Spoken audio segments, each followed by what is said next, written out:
And things that's happened have become living elementals that get stored in our subconsciousness. So when we review the day and visualize that, what we're doing is bringing those things back up to the surface to analyze them. And over time, the power of visualization increases our ability to use the super senses consciously, clairvoyance, clairaudience. Of course, we're all using these subconsciously, primarily clairvoyance. When we visualize, we close our eyes and remember something. When our body's asleep on the bed with our eyes closed, we're in the psychonoetical world and seeing, but we're seeing through the super senses because our material eyes are closed. There's no light. How could we be seeing with those? Even when you fantasize about something, you're using subconsciously visualization.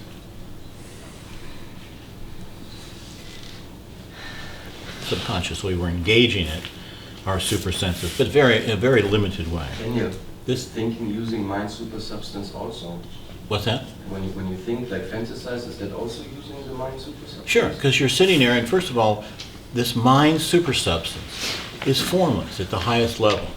So what we do is bring it down to the noetical level, and by thinking about it, we are forming it into a fantasy or an idea. And that creates an element. Sure. Every time. Every single time. Create what wishes are and everything. Your desires. And the more you do it, the stronger that elemental becomes. And the more intensely you do it each time, the stronger the elemental becomes. This is why they end up, this is how OCDs get started in people. They keep doing it and doing it, they can't stop doing it. Pretty soon, that group elemental that they're doing becomes stronger than their personality and can dominate the personality. That's exactly what's happening in OCDs and any habits or any addiction, really. I've had this experience recently with certain thought patterns that I have identified that I know are bad for me, that now before they come, if I'm in the right place, I can feel them coming before I see the thought.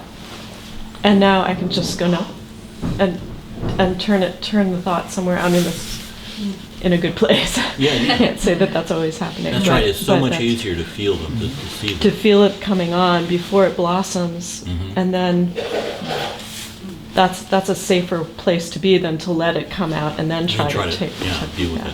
Yeah. I want to share this experience really quick as well. I had this experience through a ayahuasca ceremony in Peru, in which I saw perfectly how each thought that we have comes out of our let's say our mind, or we are shaping it, like Daniel was saying, the super substance of mind. And it for me it seems like the Harry Potter movie of Dementors.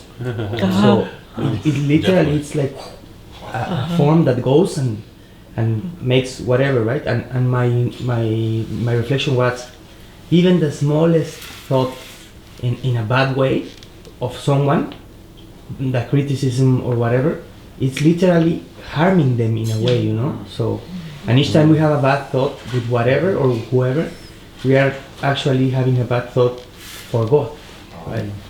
So we are harming God in a way. That must be fascinating to see it like that. Can you hook me up? It was strong, you know, it was powerful, because when you realize this, you are like worried a little bit about thinking even little things bad about someone, because you know you are harming lately God. As soon as you see that makes you just realize it's so much clearer that you have to be careful what you thoughts you send people. And then that the mentor comes back to you. Wow, that's crazy. I totally believe in that too. It's amazing. Well, let me give a little detail to what you just saw, what you saw, and how it really works. When you have a thought, good or bad, it starts about the size of the head of a pin, and it comes out of your third eye, and then it gets its full shape. For example, if you're visualizing a car or you want a car, that gets projected out and assumes the full size of the real car.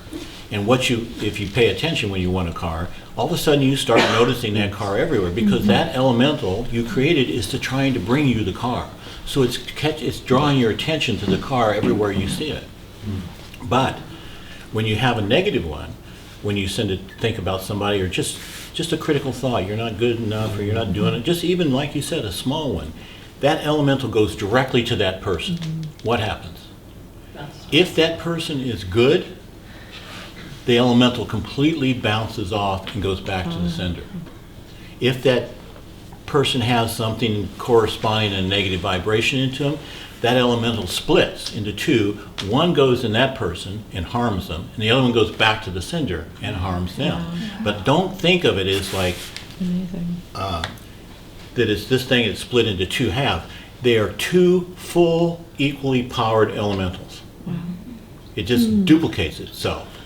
It doesn't split in half, so it's not half as strong in them and half as strong in you. It's 100% strong in them and 100% strong in you. It's like when the cell becomes two Dementors, it doesn't. Yeah, exactly. It is like cell All division. cells, and not like. Yeah. So this is why it's really important to keep a good heart, clean heart. Don't hold negative feelings and thoughts for people, because if they send them to you, you could be affected by them. Why And- is it split in two if somebody's vibrating that same way or has that negative? Why does it split in two? Yeah.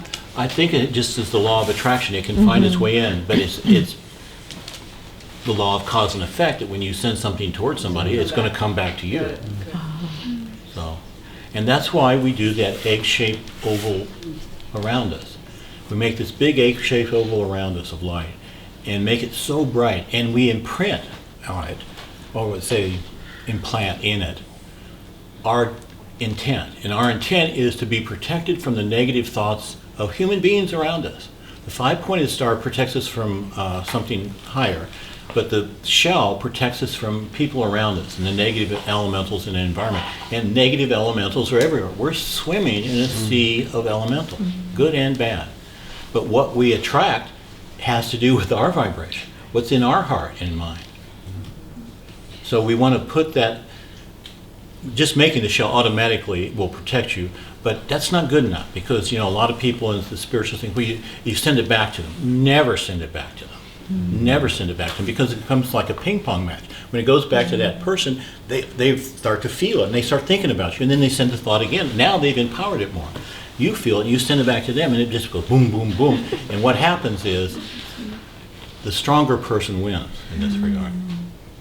So if someone's stronger, you'll end up being the greater harm. Something real quick. What'd you say about the 5-point star protecting you?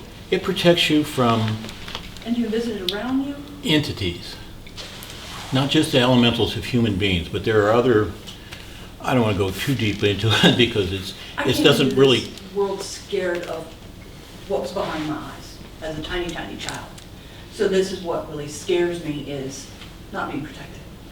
Well, the egg-shaped shell of light is primarily the best protection for us from other human beings, because that's where most of it comes from. However, when you put your feet on the path of light, when you start shining that light in the world, there are groups of people who work against those people, and they send them really strong, dangerous, very dangerous elementals. And so the 5-pointed star protects you from those. It protects you, it traps them away from you. It doesn't dissolve them, it traps them away from you. Protects you from them getting in. But the other thing we want to do with this egg-shaped oval of light is to put and implant our intent that doesn't go back to that person. We don't want that to go back to that person and harm them. We don't want to harm anybody. We just don't want to be harmed. So we put the intent on there that any negative elemental coming to us just gets dissolved and drops, and sends a blessing back to the person who sent you the negative elemental. This is the only way to disempower other people wishing you harm, is to send them love, to send them light. How often should you do the 5-pointed star? Well, really, like you get up in the morning, you create it and put it around it. It's there. When you walk, it goes with you wherever you go. So like once in You the can do it morning? once a day, 3 times a day, just whenever you feel the need. Okay. What color? White, brilliant white. The eggshell. The white eggshell and the star are both, but there's a slight difference in color. The star is a little more silvery, but it's very It's, you can see the difference. It's the white shell with this like even brighter silvery kind of white. I thought it was golden. I don't know why. Silvery white. We use the word silvery white because you can't describe the tone of the color very well because we don't see it in this world. But we just want to see it really brilliantly white. You know, like some of this light's got yellow in it, but this fluorite, which we should turn on, is much brighter white. So it's a different degrees or different shade of the light. It's the white. This white color is all the mixture of the all colors. So highest the light of the absolute beingness. So it's indescribable, but pure snow white, luminous white light, which we do the exercise, we visualize it as the color.